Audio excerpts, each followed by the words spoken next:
Oh boy, oh boy, oh boy. Here we are. Welcome back, everybody, for another year of the Spooky Story Spectacular. I know you've missed me. It was a year ago on this very day, give or take a week, that we gathered for the annual Power Hour of Spooky Storytelling. So I do want to thank you all for joining me. And we are going to get started right away because there's a lot to pack into this hour. All right, and I've got the crackling fireplace behind me, as I'm sure you find very cozy. I hope everybody's having a cozy, lovely evening. Thank you.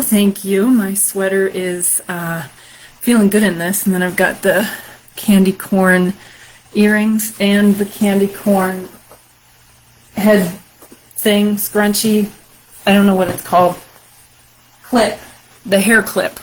I think that you can see that. So this is going to be my final year of doing my Facebook Live Spooky Storytelling, Spooky Story Spectacular #1, because asking people to join a Facebook Live is like asking people to listen to War of the Worlds on their ham radio. But because I have so many exciting things coming up to offer you in the way of spooky storytelling online with this mug, this moneymaker right here. So again, I just want to welcome people as folks start to gather in. Grab your favorite bevy, grab a blankie, grab I don't know, your favorite pet, and settle in. So this has been quite an amazing year. Every year gets better, and each year I have more exciting things to share. This year I was a guest at Days of the Dead twice here in Chicago. Well, once already and then once coming up at the end of November. I was part of the Terrifier Conference, the international conference hosted by the University of Warwick for all of my horror fans and friends and fam out there. I was on season 4 of The Bear again. Well, and also season 2. I went to San Diego Comic-Con, which was super awesome, and I was on a panel there about empowering women in storytelling. And I was also interviewed in Frederick Magazine, which is like really cool because, it was for, I went to school in Frederick and did a lot of my research, my non-paranormal research and history research that means a lot to me in the realm of German World War II POWs and POW camps that were in Maryland, particularly in Frederick. So I was interviewed about that for the September issue of Frederick Magazine. And then I also was at this great event, the Rock Island Roadhouse Esoteric Expo, where I got to meet Annabelle, the doll, and it's just been so wonderful. In the realm of writing, welcome Willie, welcome Aftab, and in the realm of writing, I've been working on an updated edition / second edition / we'll see what happens for the Old Baraboo Inn book. And of course, I did a short story adaptation of the short film Rough Cut, which will be turned into a feature-length film next year, and that will begin filming in spring. And so maybe I will do a long-form version of that as well, but that remains to be seen with everybody's busy schedules. And so that short story is called The House of Mr. Cackle. And if I did everything with technology appropriately the way I'm supposed to, there will be a link to that. Right now it's just the Kindle version in my post, and the paperback version is going to be coming out in just a couple of weeks. So we're just getting, the proof is on the way. So the proof is on the way. Coming up for the end of the year, I've got Days of the Dead, Chicago, and then next year I'm looking forward to all of the cool cons, the cool spooky cons that I've already been invited to. I'm really excited, thank you, and I'll be, publishing my schedule sometime in the future, in the nearest future. And then, of course, the big news lately has been that History Alive has been has been picked up for distribution through Paraflix, and I'm really excited to be part of the History Alive family, the DMZ Productions family, and of course the Paraflix family, and appreciating all of their support and everything. But I also have a very special announcement tonight, and I have this little wisps of hair. There we go. Let's fix that. There we go. A really special announcement that I've been waiting to share, and there of course will be much more information to come, so much information that you're going to get very sick of it. Yeah, that always happens. That's just what happens. I was talking to myself. I was talking to my invisible friend that is sitting here beside me, that's always here beside me, my little guardian angel over my shoulder. Okay, so without further ado, I have a special announcement. One is that my invisible friend is whispering in my ear and I can't concentrate. So Jonathan and I are going to have our own podcast, our own show on Paraflix as well. So Amelia's Spooky Story Boutique is going big, not going home, although it will be filmed at home. And we are going to have the Spooky Story Boutique podcast, which is going to begin airing on Paraflix sometime in the spring. And if you have enjoyed everything that you've seen here over the years with my live storytelling sessions, it's going to be very similar to that. Storytelling, audiobooks. So we're going to do, part of the podcast will incorporate audiobooks. Starting with This House, The True Story of a Girl and a Ghost. I frequently get asked about whether or not I have my own podcast or if I have audiobooks, and I'm frequently complimented for my deep, sultry storytelling voice. And so we're going to go for it, and we're going to take all of the cool things that we've done with our YouTube channel and Facebook and everything else, and we're going to bring it to the masses on Paraflix. So I will, of course, be keeping you all updated on that. Spooky Story Boutique, that's B-O-O. And then my co-host for Spooky Story Boutique, it goes without saying, is going to be a very special soul that has his own fan base separate from me, and that, of course, is the incomparable Ground Chuck. Oh, hello! And he's right here, folks. Everybody's favorite marmot of the Midwest, the man about town. Ground Chuck, are you excited for our new podcast? Oh my goodness, I'm so excited. Me too. And are you going to be doing your 1-minute mysteries? I am going to be doing my 1-minute mysteries. All right. So I'm excited about this too. And I just want everybody to know, and including you, Chuck, this is a surprise for you. Ground Chuck's 1-minute mysteries with Ground Chuck and On the Ground with Ground Chuck has been so popular in the rodent community that I was actually contacted by the International Academy of Rodent Arts and Sciences to present to you this award, the 2025 Groundhog of the Year Award. Really? Yes. Oh my goodness. I know. Oh, Chuck. Oh. I know. Wow, I can't believe it. It's such a high honor. Excuse me, I'm a little chucked up. Chucked up. Oh. Wow. You know, when I started burrowing into your apartment, I never thought that I would one day be standing here to receive this beautiful award from the esteemed Academy of Woodchucks. I never thought that either. When you first started burrowing in, I almost bought a shovel, but I'm glad that I didn't, because Jonathan and I are super lucky and happy to have you here with us. Me too. I'd like to thank my burrow mates for always believing in me. My handler, Jonathan Montgomery Pollock, who always said, "Keep digging." And my mom and dad, and 14 siblings, who always taught me the importance of persistence. Excellent. Well, thank you so much, Chuck. And it's so funny how Jonathan never seems to be around whenever you're here, but I want to thank him, too, for all his support and his production support in our upcoming podcast, Spooky Story Boutique. Boop. All right, folks, let's get down to business. All right, bye, Chuck. Bye. All right, first things first. Recommended reading. I always go through this. Recommended reading. It's real simple and easy peasy. This year, it's these 3 books. I have been returning to my love of Goosebumps, and I bought this. The first one, oh my god, I will never figure out the way this goes. The first one I got, Night of the Living Dummy, at our local bookstore, and the girl was like, oh wow, Goosebumps. I was like, I know, I can't wait to read it. And she's like, oh, it's for you. And I was like, yeah. And she's like, that's actually a great idea. And I was like, yes. Every year at spooky season, I return to childhood favorites, and so Goosebumps has been on my mind. Night of the Living Dummy,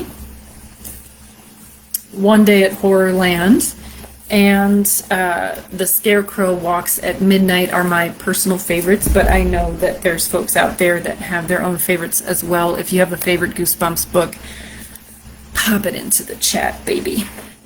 All right, so let's start with the spooky stuff, shall we?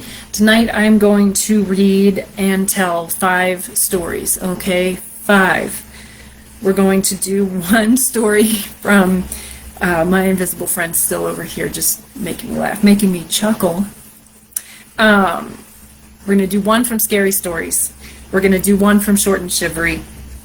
We're going to do an excerpt from the Old Baraboo book. And an excerpt from Mr. Cackle. And then we're going to do an excerpt from my own strange life.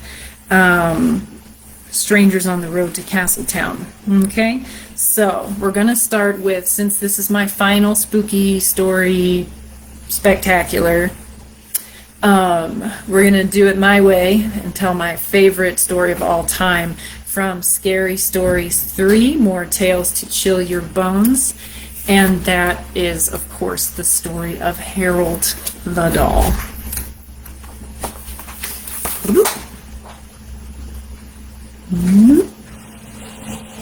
Can you see him? Hello. It's caretakers. And there's Harold. Me and my mirrored screens. Am I right? Okay. Let's get the lighting back on me. Come on, light. Let there be light. When it got hot in the valley, Thomas and Alfred drove their cows up to a cool green pasture in the mountains to graze. Usually they stayed there with the cows for 2 months. Then they brought them down to the valley again. The work was easy enough, but it was boring. All day the 2 men tended their cows. At night they went back to the tiny hut where they lived. They ate supper and worked in the garden and went to sleep. It was always the same. Then Thomas had an idea that changed everything. Let's make a doll the size of a man, he said. It would be fun to make, and we could put it in the garden to scare away the birds. It should look like Harold, Alfred said. Harold was a farmer they both hated. They made the doll out of old sacks stuffed with straw. They gave it a pointy nose like Harold's and tiny eyes like his. Then they added dark hair and a twisted frown. Of course, they also gave it Harold's name. Each morning on their way to the pasture, they tied Harold to a pole in the garden to scare away the birds. Each night they brought him inside so that he wouldn't get ruined if it rained. When they were feeling playful, they would talk to him. One of them might say, "How are the vegetables growing today, Harold?" Then the other, making believe he was Harold, would answer in a crazy voice, "Very slowly." They both would laugh, but not Harold. Whenever something went wrong, they took it out on Harold. They would curse at him, even kick him or punch him. Sometimes one of them would take the food they were eating, which they were both sick of, and smear it on the doll's face. "How do you like that stew, Harold?"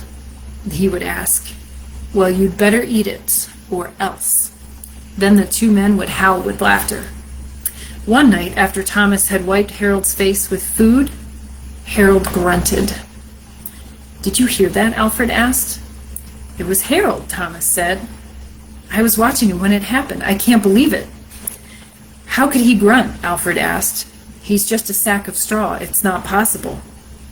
"Let's throw him in the fire," said Thomas, "and that will be that." "Let's not do anything stupid," said Alfred. "We don't know what's going on. When we move the cows down, we'll leave him behind. For now, let's just keep an eye on him." So they left Harold sitting in a corner of the hut. They didn't talk to him or take him outside anymore. Now and then the doll grunted, but that was all. After a few days, they decided there was nothing to be afraid of. Maybe a mouse or some insects had gotten inside Harold and were making those sounds. So Thomas and Alfred went back to their old ways. Each morning they put Harold out in the garden, and each night they brought him back into the hut. When they felt playful, they joked with him. When they felt mean, they treated him as badly as ever. Then one night Alfred noticed something that frightened him. "Harold is growing," he said. "I was thinking the same thing," Thomas said. "Maybe it's just our imagination," Alfred replied. "We've been up here on this mountain too long." The next morning while they were eating, Harold stood up and walked out of the hut. He climbed up on the roof and trotted back and forth like a horse on its hind legs. All day and all night long, he trotted like that. In the morning, Harold climbed down and stood in a far corner of the pasture. The men had no idea what he would do next. They were afraid. They decided to take the cows down into the valley that same day. When they left, Harold was nowhere in sight. They felt as if they had escaped a great danger and began joking and singing. But when they had gone only a mile or so, they realized they had forgotten to bring the milking stools.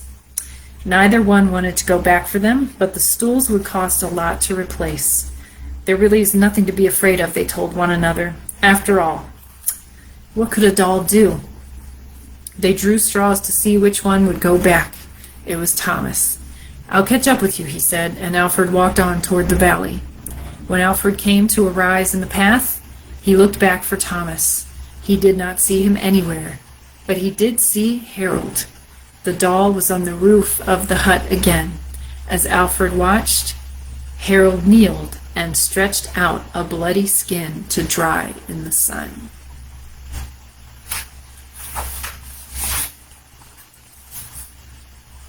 Harold.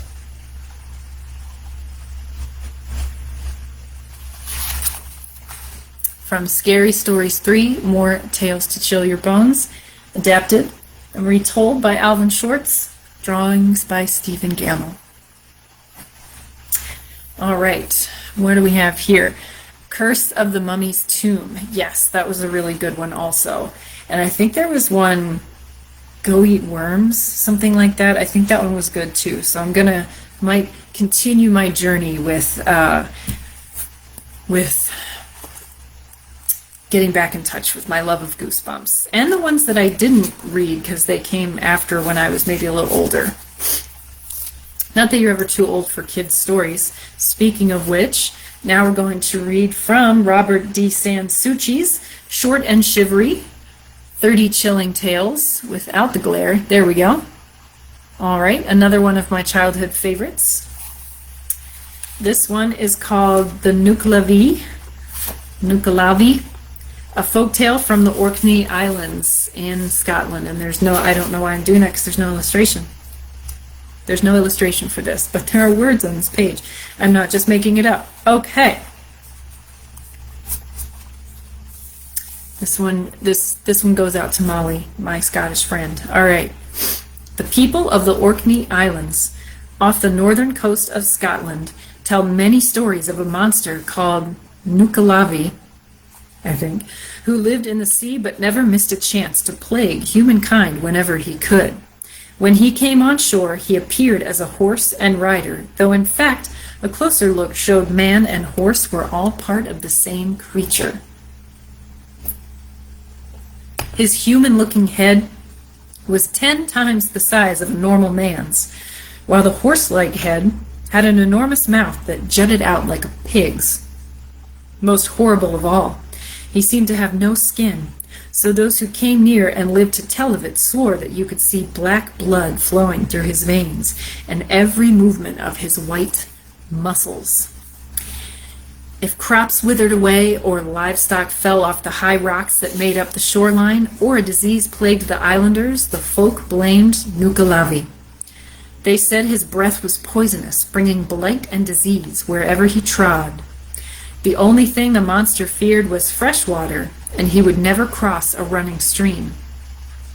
Nor would he ever visit the land when it was raining. There was once an old man named Thomas. Who met the monster late one night. Though there was no moon, the air was clear, and the stars gave considerable light. Thomas was going home from an evening in the village, and his path lay close by the seashore.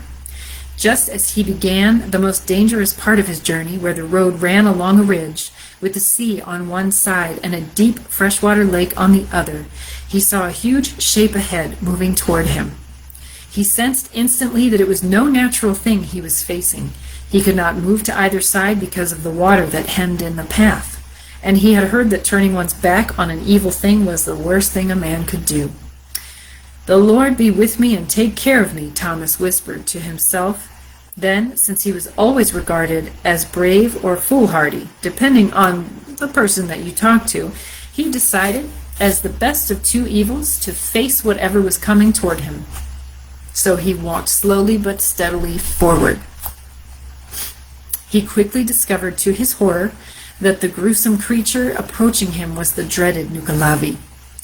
Thomas could see quite clearly that the lower part of this terrible monster was indeed like a horse, with flippers extending from his legs. The mouth seemed large as a whale's mouth, gleaming with sharp teeth in the starlight and giving off breath that poured out like steam from a giant tea kettle. The horse head had a single eye, glowing red as a coal. Out of the back grew what seemed to be the upper half of a man, with a head as big as a barrel and arms that reached nearly to the ground. The whole creature looked sculpted from red, raw flesh, in which Thomas saw blood, black as tar, running in yellow veins, and great white sinews twisting, stretching, and contracting as the monster moved. In mortal terror, his hair standing on end and his body feeling as if it was filmed with ice, Thomas forced himself to keep going. He knew it would be useless to try to escape and determined to die facing his enemy rather than with his back to the monster.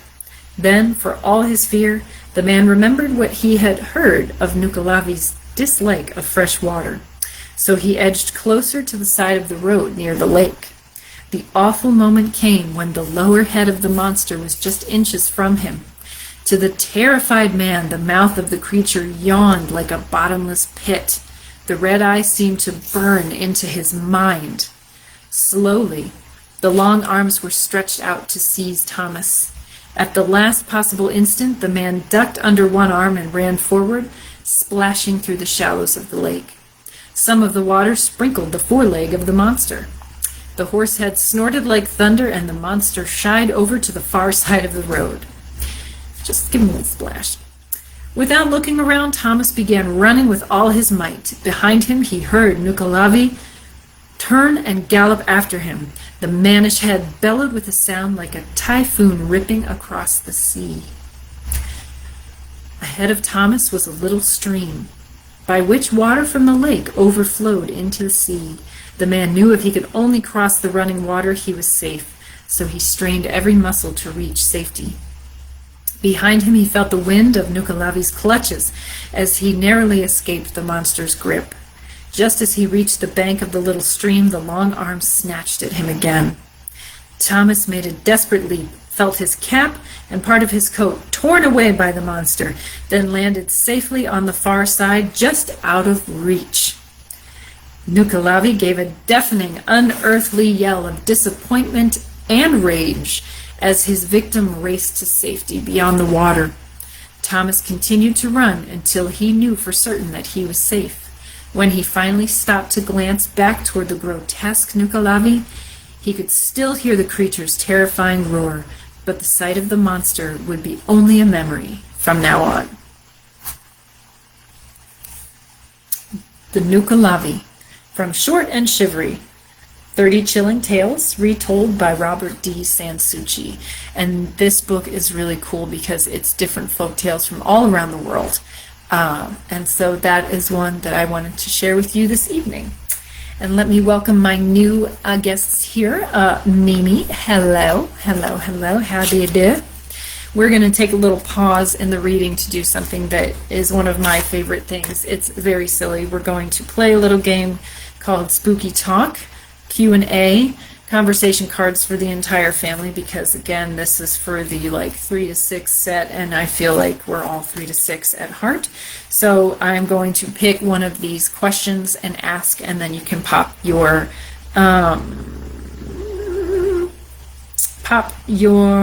answers into the chat. Okay.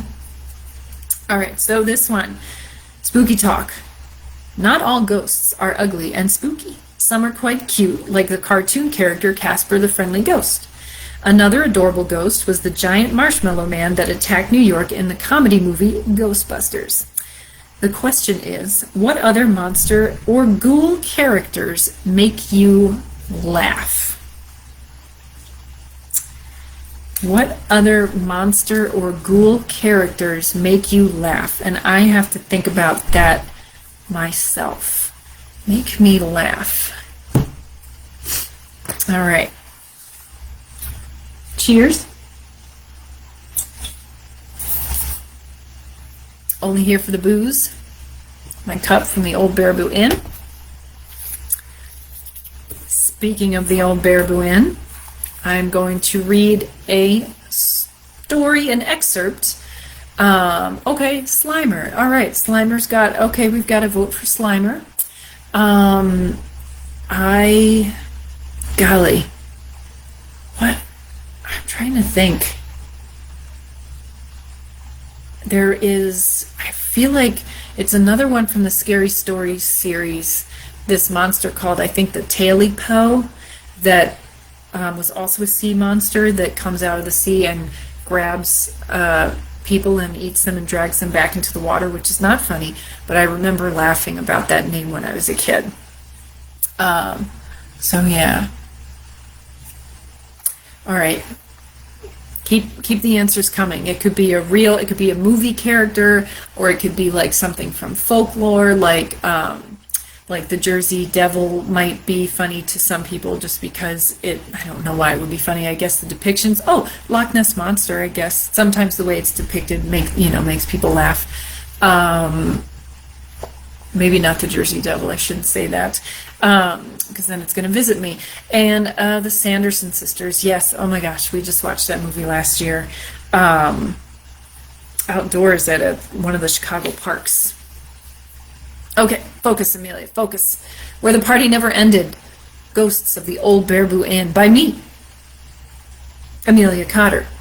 I wanted to share an excerpt with you this evening since spooky clowns have been a theme of my year, certainly a strong theme in my personal and professional life. I thought it would be cool to share a story about a ghost train that is seen and experienced in the town of Baraboo that leads to a story about a ghost clown.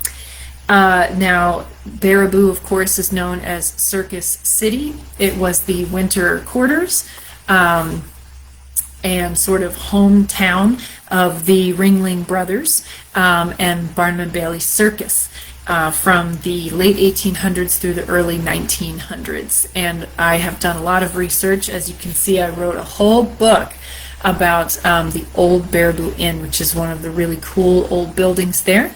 That was right across the street from the train depot that went through the Midwest from Chicago to Minneapolis. The train, that is, the depot, stayed in Baraboo and was an important stop off in Baraboo, which was a hub of the brewing industry in Wisconsin. And this building in the 1870s and onward was used as a boarding house. And bar and restaurant and tavern, and some also say brothel, and it is a place indeed where the party never ended. It's just a really neat haunting and a really interactive haunting. There's a lot of spooky, a lot of spooks there, a lot of spooky things that happen. Every time I go there, I experience something spooky, but the ghosts there are very interactive. They're very personable, affable, one might say. Most of them are pretty friendly, and they still seem to be having a good time, and they want you to have a good time too, or they want to tease you and make you part of the fun, maybe at your expense. So I'm going to start with the story of the Whistler, and we're just going to go with it. This is from the chapter called, what's the chapter? Chapter 4, and the hauntings that followed. So this is when owner B.C. Farr, may he rest in peace, after he first renovated the building and realized that it was haunted. All right, numerous people have heard a spirit known as the Whistler whistling a happy tune throughout the inn.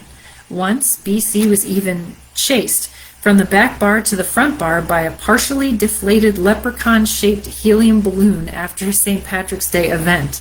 The balloon, which had been placed in a hutch and had a weight at the bottom of its string, followed B.C. through the bar and all the way around a pool table before he stabbed it with a pen. A light fixture in one of the upstairs bedrooms once came crashing down from the ceiling onto a bed without warning. B.C., like many paranormal researchers, believes that the hauntings are primarily associated with untimely deaths. He even speaks of a ghost train and its lost-in-time passengers who occasionally pass through or visit the inn, deepening the romantic conviction that the inn is a portal of sorts through which many kinds of spirits are able and welcome to move through or make a stopover at. There is, in fact, a local legend in Baraboo about a ghost train, although it is not tied to any specific train accident in the area. The nearby Circus World Museum does house some of the wagons from the tragic Hammond Circus train wreck of 1918, one of the worst train wrecks in U.S. history. Of the 400 passengers who were performers from the Hagenbeck-Wallace Circus, at least 86 people were killed and another 127 were wounded after the train collided with another train near Hammond, Indiana. The wreck was caused by a locomotive engineer who fell asleep on the job. It appears the ghost train legend thrives in Baraboo to this day, as over the years many people have heard phantom train bells ringing or seen the gates lowering and lights flashing, then lifting and turning off again with no sign of an actual train. B.C. describes the ghost train as full of people from various time periods and planes of existence, including circus performers, cowboys, gamblers, and other forgotten faces and characters from around Baraboo and beyond. Even a lonely waitress named Matilda. B.C. claims that some of the passengers from the train stop into the inn occasionally, much as they might have in life on a stopover at the nearby train depot on their journey between Chicago and Minneapolis. B.C. was working in the kitchen early one Saturday morning when he looked up from the oven and saw something bright orange out of the corner of his eye. He also thought he glimpsed a pair of legs. He whipped his head around and saw a man standing in the corner of the kitchen. In B.C.'s words, "I looked over, and there was a guy standing there, a full-body apparition with a blank, death stare face. He had blousy sleeves and orange stripes with ruffles. I remember just looking at this guy, and he just looked back at me. Then he slowly disappeared. I pictured him as a juggler or riding a unicycle. He was a fairly stocky guy. Maybe he was attracted to the smell of the prime rib I was preparing. I could tell he liked it."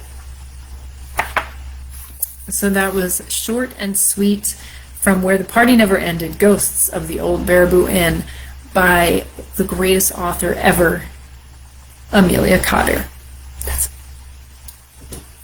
All right, how's everybody doing? Let's take a sip. All right. Let's do another spooky talk. Let's see. Ooh, okay. This is a good one. Count Dracula is a fictional character created by Bram Stoker in 1897. He was inspired by the cruel 15th century Romanian prince nicknamed Vlad the Impaler, or Vlad Dracula. The Dracula character has appeared in many other books and movies. The question is, what monster captures your attention and imagination the most? Why? What monster captures your imagination and attention the most, and why?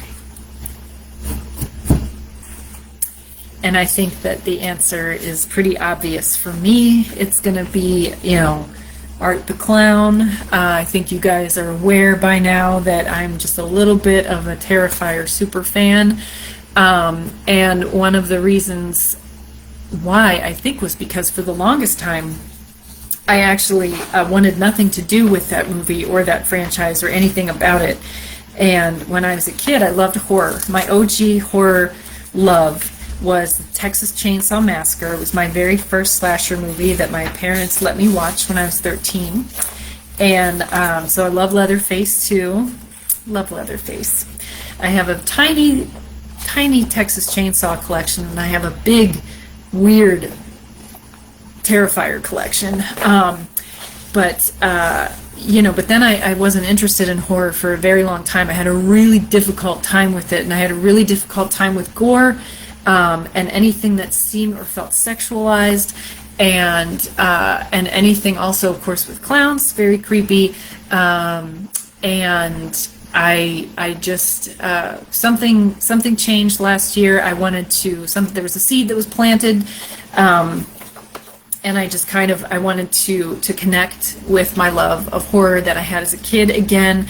The world has changed. Horror has become a more friendly place for women, young people, and, times they are changing. And so I decided I was going to give the movie a try and hop on that bandwagon. I don't usually hop on bandwagons, cultural phenomena when they're happening. And I did with this, and I'm really glad that I did, because I've reaped all sorts of professional, personal rewards. My wallet, of course, has taken a big hit, but I'm having a lot of fun. So, Frankenstein's monster, of course. Oh my God, I love the book Frankenstein, and Jonathan and I are really excited to go see the new Guillermo del Toro movie. His take on it very soon. Michael Myers. Horror is very queer. That's true. So, looking at it through this new lens, it's just then it becomes really endlessly interesting and fascinating from all sorts of different viewpoints and vantage points. And I've always been interested in dark stuff, right? Because I'm sitting here in a bat sweater telling spooky stories, and have been for the past 20 years. So, just exploring that side, exploring the dark side, right? Of the world and myself and art and literally Art the Clown. Okay, boy, that was an unintended pun. So let's segue into, yes, Mimi, we are broke. We are broke thanks to art. I'm just going to start signing my paychecks over to David Howard Thornton. So, okay. I'm going to read to you now. This is a good segue. So, speaking of horror, and I didn't even do that on purpose, we're going to move right along to my little excerpt from The House of Mr. Cackle, which is linked in not the comments, the post. And so please check that out. Paperback is on the way. Kindle version is available at this time. And this is just going to be a nice, short and sweet little teaser for you to enjoy the book, which is itself a short story adapted from the short film, with the feature-length film coming, beginning to film next spring, so coming sometime in the near future. Tiffany sat tall at her editing suite, a desk littered with spooky decor, festive lights, pink skulls and pumpkins, and one large monitor in the center, a keyboard illuminated with rainbow lights, speakers, and a DSLR camera mounted above a Blu-ray player and VCR. Tiff could see her reflection in the mirror, in the monitor. She was cool and confident at only 20 years old and very skilled at her work. She pushed up her dark-rimmed glasses and gave her blonde and black and purple highlighted hair a quick toss. She was ready to go live for her Halloween night special. Tiff's YouTube channel, Scared Stiff with Tiff, was growing in popularity with 15,000 subscribers and featured snappy edits from her clients' homemade and independent short horror films. Tiff was a video editor whose specialty was crafting suspense. She lived to share the gory magic behind her favorite scary movies, demonstrating for her audience how editing, music, and pacing came together, as she would say in her channel introduction, to make your heart skip a beat. Earlier in the day, Tiff had received a request from a fan and new client named Arnold Druitt79, who she gleefully described to her fans as weird as hell. Their video call to talk business had been Interesting. Tiff was greeted on screen by a man with a face not even a mother could love.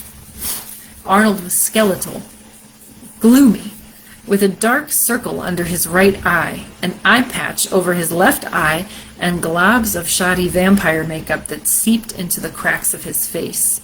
The collar from a black vampire cape hovered over his slicked back hair. "I dig your costume," Tiff told him jovially, although his jarring appearance set her a bit on edge.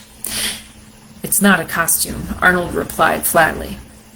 They discussed the terms of the editing agreement and footage involved. 3 folders, 1 for each victim, Arnold explained. Short vignettes, and they needed to be very scary. Arnold demanded a quick turnaround but agreed to pay $7,000 and transferred half straight away. Tiff could deal with his weirdness for that amount of money, as it happened to be the exact amount of her October earnings goal. She had big plans to pay her rent, help her mom out with some expenses, and eventually save enough money to move out to LA to pursue her film editing dreams. So, for tonight, for this year's Halloween show, Tiff asked Arnold if she could edit his footage live in front of her audience, without watching it first, so it could be a surprise and delight for everyone involved. Arnold quickly agreed that it would be an honor and would satisfy his demand for timely service. Before their call ended, Arnold lamented to Tiff that he too once had a successful YouTube channel with a significant following. This was many years ago, all before he tragically lost his beloved sister, Lenore. Lenore, incidentally, had also been a highly gifted video editor. Tiff greeted her audience, welcomed them to her Halloween night special, opened the file called Mr. Cackle _002, and pressed play on the first vignette. A girl, the victim, stood alone in a dark chamber lit only by infrared light. There was a man standing at some distance from her, wearing an arresting white mask that featured wide, wild eyes, exaggerated eyebrows pulled up into tight arches, a gaping mouth with yellow teeth and bright red lips twisted into a cackling grin, and a spiky, disheveled black wig. He had a camera lens attached like a monocle over his right eye. His long black mantle, like a vampire cape with a large collar that draped down to his heels, moved almost like a bat's wings when he moved. It was apparent he could see the girl, but she could not see him. She could, however, hear his dark, menacing laughter echoing all around her. The man also wore an elaborate glove with colored wires and switches that, when flipped, sent command signals through the glove to activate and control cameras all around the room, including the one attached to his mask and one that was unknowingly attached to the victim. The camera over his eyes zoomed in on the girl. Her eyes darted wildly around the room, looking for any path to escape. Another camera, a drone, lifted into the air. It buzzed softly, flying ominously toward her. Meanwhile, Tiff watched the footage in awe, eagerly editing as the scene continued. The main camera moved forward and then stopped dramatically in front of the masked man. He turned to face the lens and, with flair and menace, whispered a sentence that echoed throughout the chamber, his deep voice muffled through his mask. "Are you prepared to watch her die?"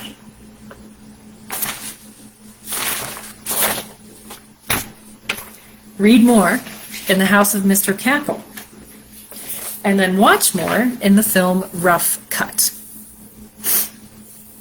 And I just want to say happy Halloween, Johnny. Thanks for joining us. And yes, Jonathan and I will be around in Chicago this year for your birthday on New Year's Eve.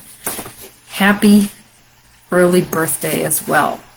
All right, so we are going to do, let's do one more spooky talk.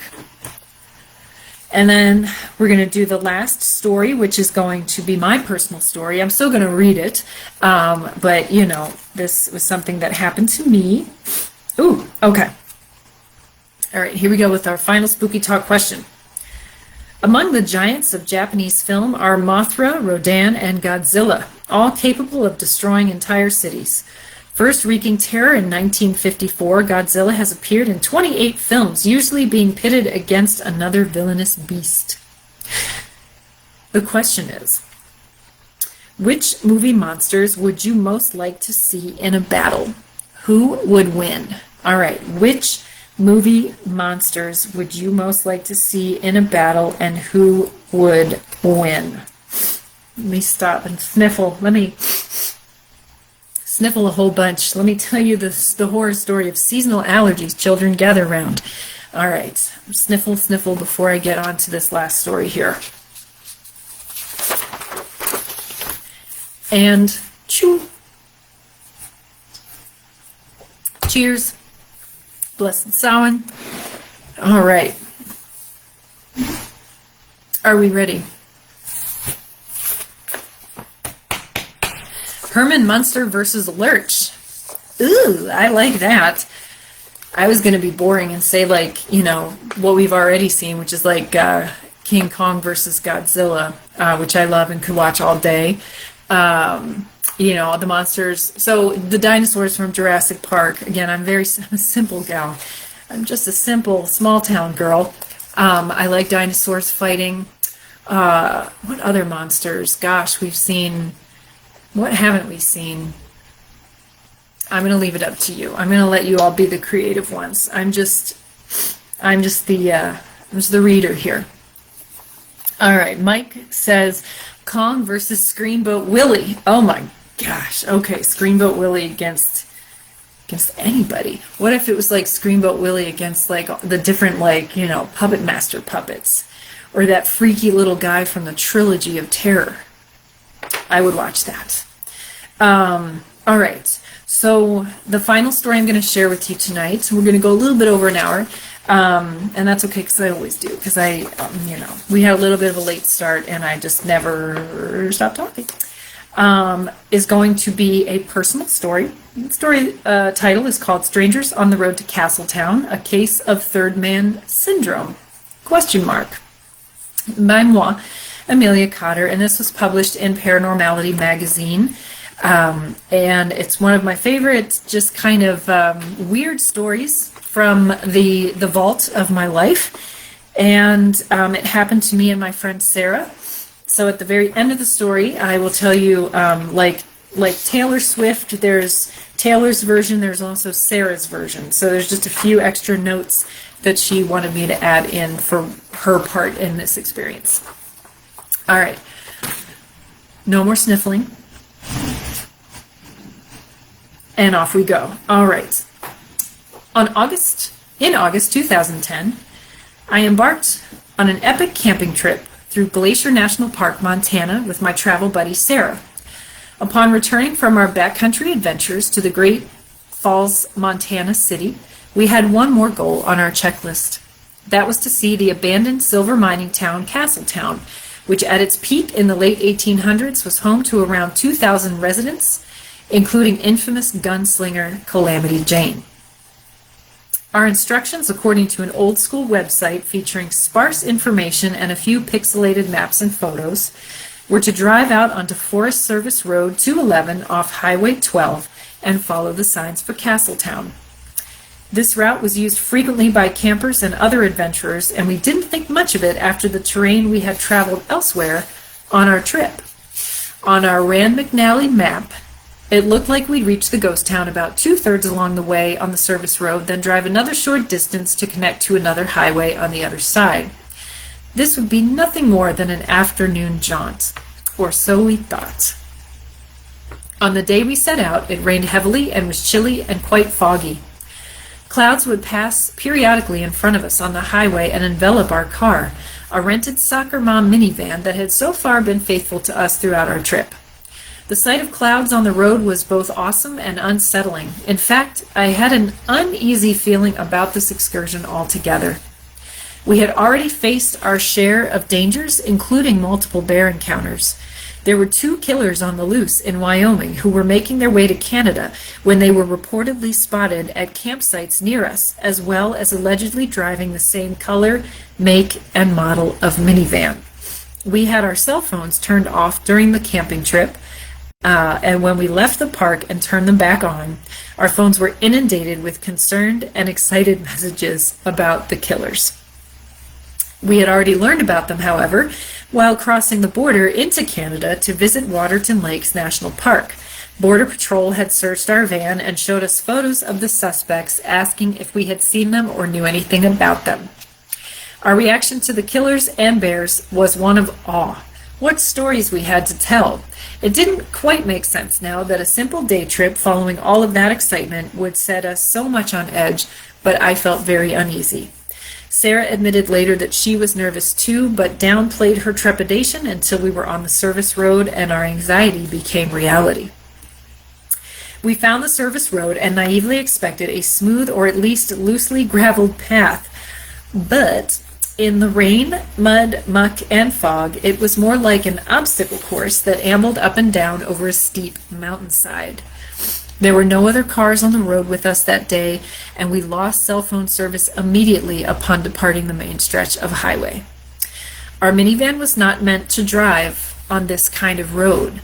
There were times when all four wheels weren't touching the ground at once, or we were in deceptively deep mud and almost got stuck, or straddling the edge of a steep drop-off. Herds of cattle greeted us along the way, the bulls aggressively stomping and fake charging the van. We passed 2 lodges complete with longhorn bull skulls adorning old wooden gates, and they were each dark inside with no cars parked around them. It was a bad situation. The weather was worsening. We didn't have overnight water and food or appropriate clothing, and it took us several more hours to reach the ghost town than we had planned for, leaving us badly shaken. The ghost town was in a valley on the other side of this steep ridge, which was a relief to us, as the small pixelated photos we'd seen online showed the ghost town along a relatively flat road. I remember how we laughed that anyone approaching from the flatter side would only have a simple drive there and back out to the highway again, and here we had taken this long, torturous, winding route. The bad weather had momentarily let up, and we could see the town was comprised of a few buildings surrounded by a single historic marker and a lot of danger, no trespassers, and violators will be shot signs. I was thrilled and at the same time a little disappointed. The town is located on private property, and while there were some cool things to see, our frazzled state of mind didn't permit us to explore much, and of course we were not supposed to be snooping around anyway. At this time, my ominous feelings worsened by a lot. I had a nagging feeling we were being watched and didn't belong there, and that we needed to leave immediately. This wasn't because of the no trespassing signs. This came from a deeper, more primordial place in me, that gut feeling. We got out to stretch our legs, snapped some photos, and took a quick look around, and both quietly agreed that was enough, time to go. And here's a little very poorly rendered printing, because I literally printed this from my manuscript of the historic marker with one of the buildings behind it. Sarah had been the driver. Oh, I'm dark again. Come to me, light. Come back. Sarah had been the driver for the first leg of the journey, and now it was my turn. We really, really, really didn't want to go back the way we came. We knew the rest of the flat-looking stretch of road was only a few miles long, but the idea of going that way made me feel sick. It not only looked bad, but it seemed to be the physical direction the bad vibes were emanating from. There were deep, muddy puddles everywhere and places where the road disappeared entirely under ambiguously shallow mud or water. It looked like, if nothing else, our minivan's tires just wouldn't be able to navigate that terrain, and we'd bottom out or get stuck somewhere along the way. The idea of turning around and going all the way back, however, didn't inspire confidence either. But this way, the easier way, felt like actual death to me. So we both understood that our situation could become extremely dangerous in a very short time. We were deliberating nervously about what to do when, out of quite literally nowhere, a pickup truck appeared. We heard no sounds like a vehicle approaching and only noticed as it rolled alongside us to a stop. This pickup and its occupants were like something out of a movie.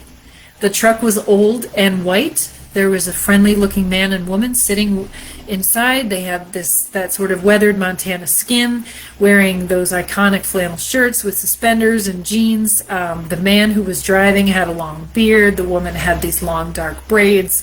In the back seat, there was this handsome black Labrador retriever wearing a red collar. It looked like something out of a painting. So they regarded us, even the dog, with genuine concern. They didn't ask us who we were or what we were doing there, but asked us how we were, and specifically if we plan on driving down that flat stretch of road. We explained what a nightmare coming over the mountain had been, and that we were considered taking our chances and just going the rest of that shorter way out, even though it didn't look good. The man shook his head and explained in a kind manner that we should not keep going. He said their pickup had barely made it through, it was extremely unsafe, and we had best turn around and go back the way we came. We explained how badly we did not want to do that, that the road had been a nightmare, and he replied that it would all be okay because they were going the same way as us and would follow closely behind us the whole way back.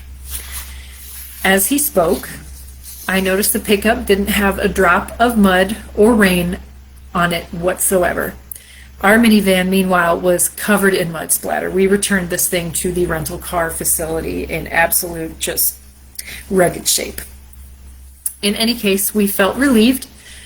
I was trying to calm my inner voice from being too melodramatic while somehow utterly certain that they were right, that we would never make it off this service road if we kept going those last few miles, even though it seemed so easy.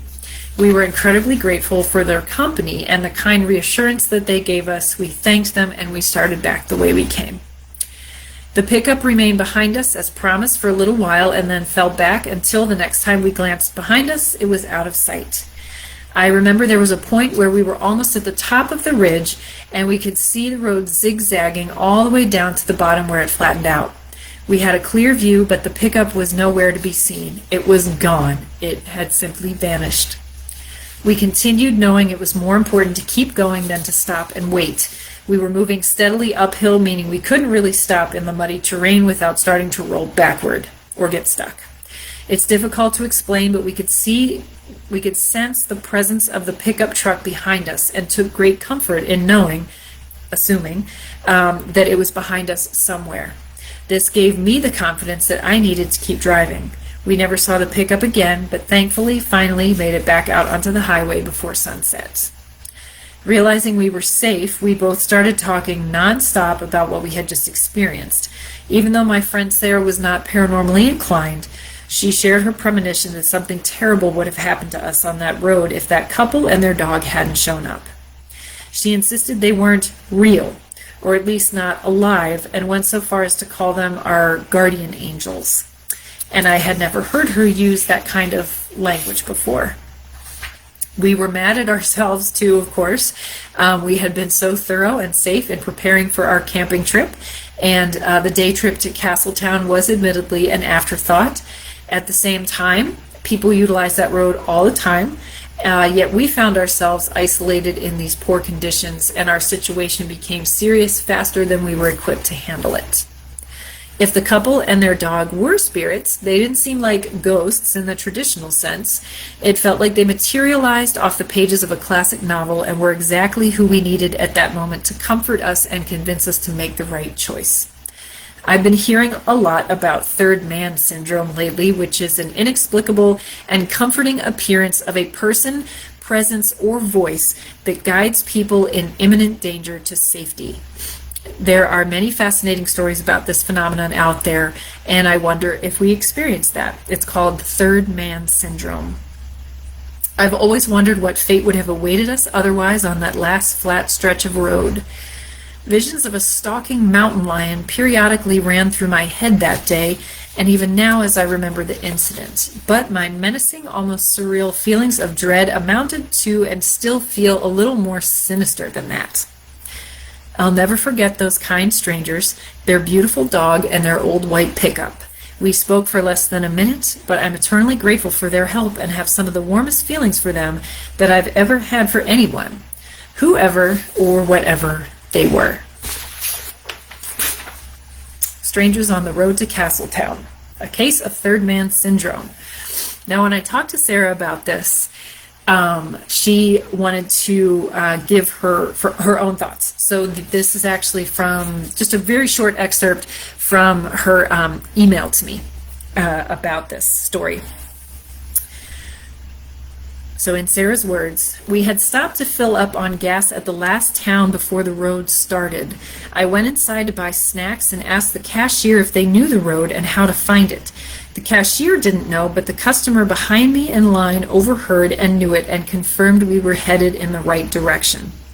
When we were on the horror road, as she called it, and saw those people in the pickup, I initially thought it was the customer from the gas station following us. Honestly, I think I was so anxious that my mind was playing tricks on me. I was thinking that the sweet, helpful couple who came out of nowhere were actually there to abduct us and hold us against our will. Funny now to recall the whole ordeal. One thing is for sure, they appeared and disappeared in such a mysterious way, and there was nowhere to hide out there. When we finally got back and told the tale to Aunt Nancy, so Sarah's aunt who we were staying with in Great Falls, Montana, she said the mud in Montana has a lot of clay in it and that cars and trucks get seriously stuck all the time, and we were so lucky to make it out of there. So I like her take. I like her take that I was like, oh my gosh, these wonderful people that look like they're from a Norman Rockwell painting are here to save us. And she was like, oh my God, it's the guy from the gas station. He's here to kill us. But we both ended up having the same feeling that there was something supernatural, preternatural about what happened to us. And it's one of my favorite stories. And just that whole trip to Montana was so very epic. And so very cool. And I was really glad to share it with you guys tonight. So our 3 questions that we did for Spooky Talk, if you want to pop, you guys have had some really great responses. There's, what did Johnny say? Sven Gulli versus the Ghoul from Detroit. I'm into it. Madison says, The Thing versus whatever the hell is going on in Annihilation. I like that. So our 3 questions were, what monster or ghoul characters make you laugh? And that could be from a movie or from like a folktale. What monster captures your attention and imagination the most, and why? And which movie monsters would you like to see? Would you most like to see in a battle, and who would win? Food for thought. All right. Well, I'm going to wrap it up here real quick with some remarks. Thank you all so much for joining me. This is my final Spooky Story Spectacular after years of doing Facebook Lives at Halloween and at other times. And that is not a bad thing. It's not a sad thing. It's a good thing because, of course, Spooky Story Boutique, that's B-O-O-Teak, is going to be on Paraflix starting next year, 2026, in the spring. Jonathan will be producing, and I will be starring as myself in this podcast, Spooky Story Boutique, with, of course, my co-host Ground Chuck, who will continue to do his 1-minute mysteries, and I will be doing sort of an audiobook podcast of sorts with my writing, my stories, my books, all of that fun stuff. We will continue in this fashion, except I'll have a teleprompter, so I will always look directly at you when I'm speaking, and won't that be fun? I won't look at my own mouth the whole time. Other things that are exciting that are coming up, History Alive is going to be featured on Paraflix. And the Old Bear Buin book is going to be coming out, so a second edition, a sequel, a sidecar, something like that, something fun. And then, of course, Rough Cut is going to go into production, and the feature-length film will be filming starting next year.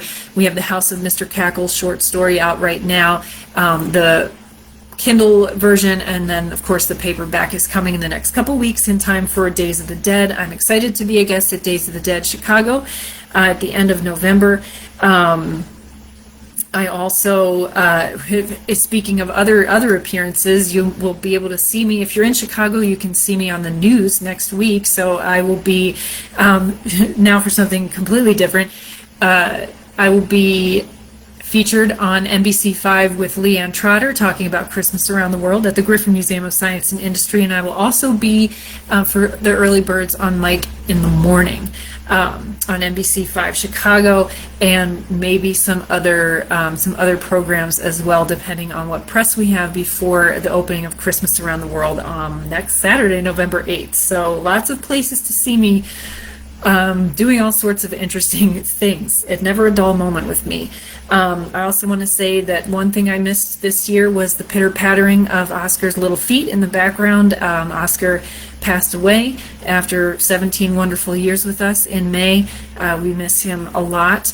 I do a lot of posts about him. Those are happy posts. If I post something funny about him, feel free to laugh emoji. It's not, we are really enjoying experiencing our memories of him now, that he has passed on to the great big dog park in the sky. And but I just wanted to shout that out, that Oscar is missed, but he is still here with us, and we are thinking about him and his silliness all the time. And then, of course, my little pitch at the very end: if you love what I do some of it for free, like this, and I've got my virtual tip jar if you feel like leaving me a little tip, just the tip. All right, well, I love you all. Thank you so much for joining me this evening for my shenanigans and the Great Spooky Story Spectacular 3. Happy Halloween and Merry Christmas. And somewhere in the middle of that, Happy Thanksgiving too.